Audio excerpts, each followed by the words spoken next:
request, the Moto Drake featuring Lil Wayne. Let's get into this girl talk.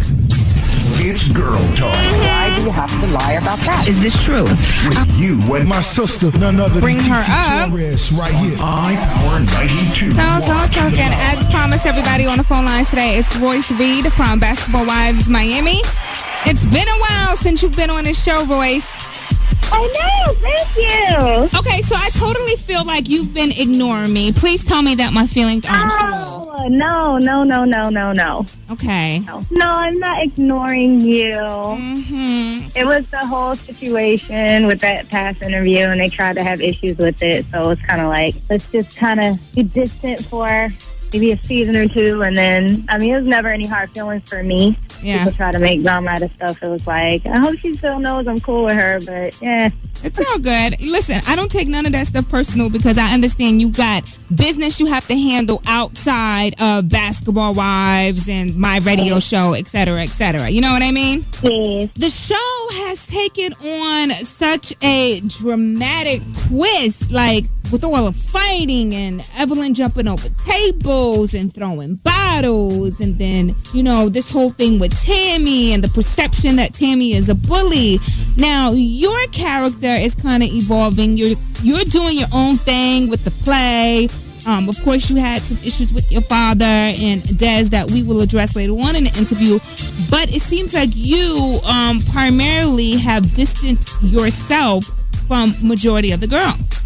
Well, when I first started doing the show, my primary purpose was to clear up the image that had been given to me.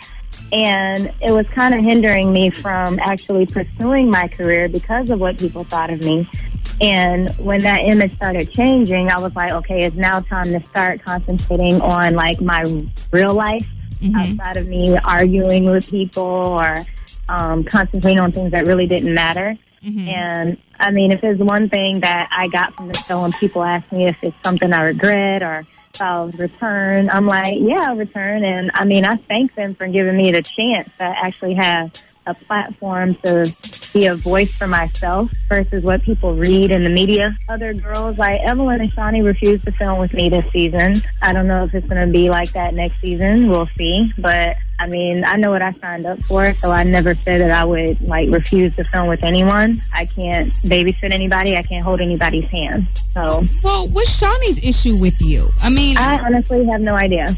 Yeah, because I saw you and Evelyn's issue play out on TV, but I never knew why Shaunie would be upset with you. I really don't know. I mean, in the past, when it first started happening, you know, I've reached out, and, I mean, now apparently she has issues with me doing interviews and, you know, saying, like, she doesn't really have much clout or whatever, and I'm like, I'm defending myself.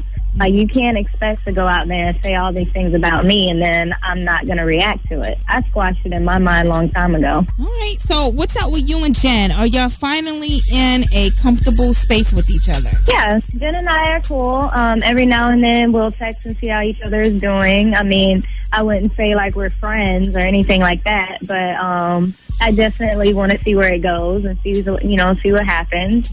She apologized for some of the things that she said, and vice versa. If I did anything, I apologize to her. I really don't know what it was, but as far as moving forward, we'll see what happens. And, you know, a lot of people wanted to say, oh, it was fake, and she only made up with me because she wasn't friends with Evelyn. And I'm like, I didn't really want to film that scene with her either. But I'm happy I did because we squashed it. We were women about it, and you see where it turned out. Yeah. All right, listen, I got to take a quick break. Everybody, if you're just tuning in, we're talking to Royce from Basketball Wives Miami. It's iPower 921. Hey. It's girl talk. Why do you have to lie about that? Is this true? With you and my sister, none other than TT Torrez right here. iPower 92.1. The Lodge. Yep, the girls are talking. Welcome to the show, everybody. It's TT Torrez, and if you're just tuning in, we're girl talking with Royce from Basketball Wives Miami. All right, so Royce, let's jump into all the backlash that the show has been receiving thus far, especially after last night's episode. There are a lot of people who have been tweeting about the show, saying that there's nothing positive about the show. Also suggesting that the show promotes bullying. You have celebrities like Star Jones, who is now trying to create a petition for people to boycott the show. Do you internalize this? Do you take it personal? Or do you brush it off as if it's just entertainment? A little bit of both. I think I was one of the first members of the cast who was trying to change. And, I mean, I said it last season. I was like, it's going to get old. I'm like, it needs to have some balance, like, show our actual careers. And I fought for that. I had actually quit the show because I felt like it was taking the wrong route. And as you see me pursuing my career, and I fought for that. And everything else you see is a lot of drama. The whole thing, and it's with me too. Sometimes you have to put your hand in the fire to know that it burns. They thought that drama was going to continue to sell, but people still want to see a balance. People still want to see a reasoning behind what is happening, and people want to see change. And I told Tammy many times that I didn't want her to come across as being a bully because that's not, really the person that I know. After seeing herself the past 2 episodes, she's really starting to see where a lot of people are coming from. And even though she was mad at me and may still be upset with me, I think in her heart she genuinely feels like I really did try.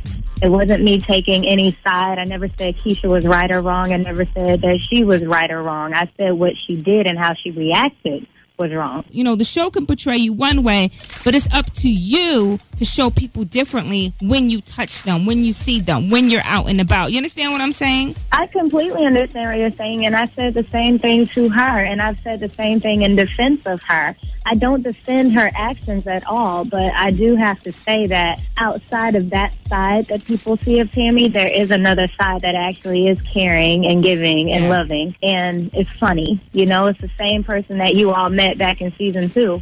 That Tammy is still there. Okay, I understand the whole thing with Star Jones. I understand the whole thing with Wendy Williams. And, she made a little snide comment about me and, I have a problem with the show now, but I didn't have a problem when I was dancing at the pool. And I'm like, I don't care if it took somebody 5 minutes to change. When you see yourself on TV and you don't like what you see, then at some point it's like a mirror and you figure out, like, that's not a good look. Yeah. I'm just hoping that moving forward that Tammy and I do get over this whole bump in the road that we have and that she understands that I was coming from a good place. My friends tell me when I'm right, wrong, bitch, bougie. Yeah. And I did the same thing with her. Yeah. And everything I said to her face is what I said in the blog. So it wasn't something where it came off, it was, she was caught off guard. But every day God gives you is a day that you can change. You know what I mean? It gives you another opportunity to change. And change is not necessarily a bad thing. All right, so everybody, for just tuning in, we're talking to Royce Reed from Basketball Wives Miami. When we come back, we'll do one more break with Royce, so keep it down locked in. It's iPower 921.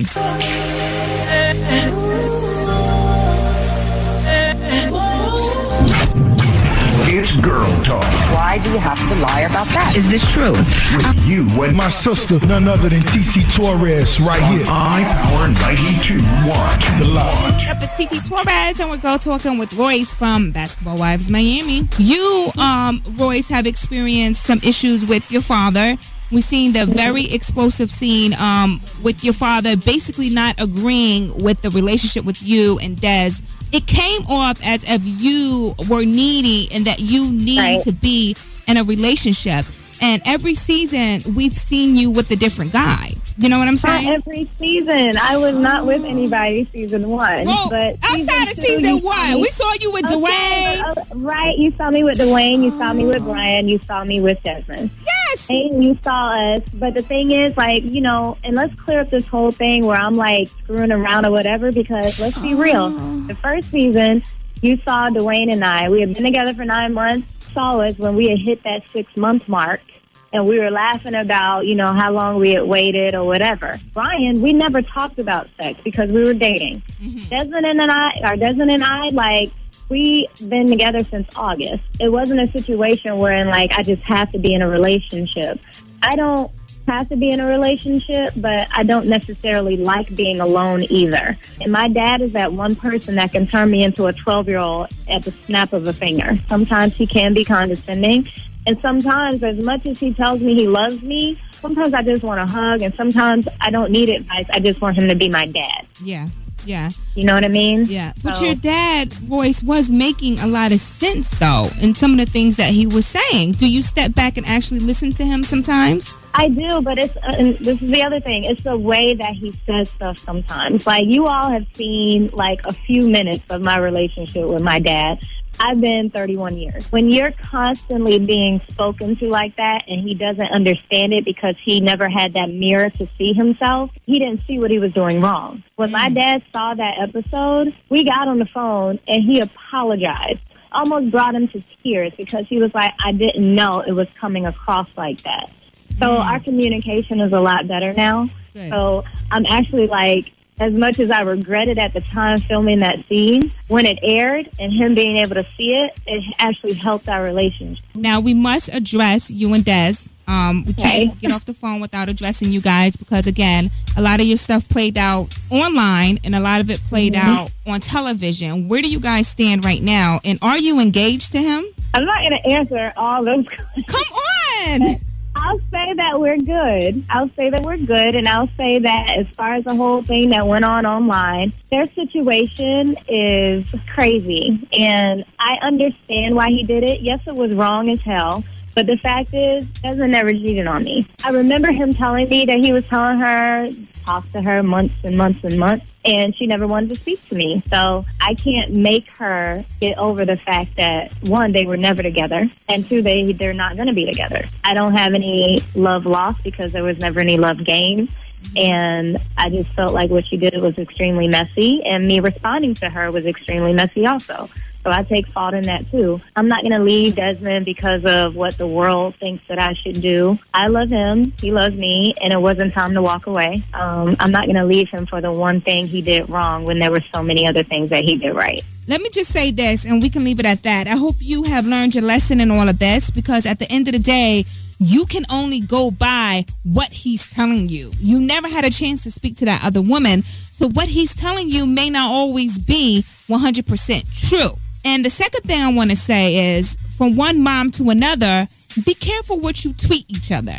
Because at the end of the day, it only affects the child. And this man is going to be in this woman's life for the rest of her life until the day they are no longer in each other's lives. And I agree with you, but, I mean, it really is no but I'm still going to say but. She opened the Twitter, and the name is Dezmon Briscoe Jr. Mom. Mm-hmm. That's your identity. But then on top of that, from the moment that she started, she was talking trash about him. Royce, I get it, but I still feel like you're missing my point. Even if she said all of those things, and even if those text messages and tweets, represented something you didn't agree with, as a man, he should have nipped it in the bud and not allowed it to even hit Twitter. And as a man, he shouldn't have been sending her false signals. If he's telling you that, this woman is crazy, I don't like her, she's not allowing me to see my son, then why in the hell is he sending her text messages talking about he misses her PU, the rest, he misses the box, and he wants to sleep with her and all of this? He doesn't need to do all that because you're sending false hope to a woman that Royce, you're claiming, is still in love with him. Well, the reason why is partly because of his fault and the lies and the BS that he's feeding into her. And again, you're only getting one side of the story because you're not talking to her. His ass knows it was wrong, and he knows it was humiliating and embarrassing to me. But I'm also not oblivious to the fact that Dezmon is young. I mean, I get that too. And you got to do what works for you guys. And we'll see what happens when you come back for another season. And there's a new guy there, because it better not be no new guy there. You got to give us some break. I can guarantee you that it won't be a new guy. And you got, if it is, you got to give us a break, Royce. You got to give us a break. I will. If it's a new guy next season, then you know what? Give us a break, Royce. Just tell him he can't film. We need a break. Listen. I'll probably turn gay or something. So I'll just be done. I'll just be like, you know what? I'm good. Oh my gosh. Listen, I appreciate you for calling today, and I wish you well on everything you got going on. Oh, thank you. All right, Mama. Bye-bye. Thank you. All right. Listen, we can continue this voice conversation on Twitter. I got to make room for King Tut, and we can also talk about it tomorrow, okay? Thank you for listening, texting, tweeting, and all of the above. I love you for that. Enjoy the rest of your day, everybody. Bye-bye.